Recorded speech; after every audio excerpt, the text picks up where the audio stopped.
নমস্কার। সামনে শারদীয়া দুর্গোৎসব, চারিদিকে সাজো সাজো রব। এই দুর্গোৎসব বাঙালির তথা ভারতের এক সবথেকে বড় উৎসবের মধ্যে একটি। দুর্গাপুজো এই মর্তলোকে সর্বপ্রথম কোথায় হয়েছিল সেই সম্পর্কে যদি আমরা মার্কেন্ডীয় পুরাণ এর কথা লক্ষ্য করি, তাহলে বাংলাদেশ, এখন যেটা বাংলাদেশ তখন ভারতভূমিই ছিল, সেই চট্টগ্রাম পাহাড়ের ওপরে মেধস মুনির আশ্রমে সর্বপ্রথম মা দুর্গার আরাধনা করা হয়। কিন্তু সেই আরাধনা ছিল প্রকৃত দুর্গাপুজো।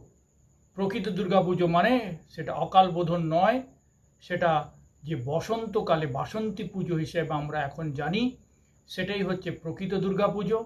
এবং সেই দুর্গাপুজো মেধস মুনির আশ্রমে প্রায় লক্ষাধিক বছর, যা হিসাব হচ্ছে লক্ষাধিক বছর আগে সর্বপ্রথম এই চট্টগ্রাম পাহাড়ের উপরেই হয়েছিল।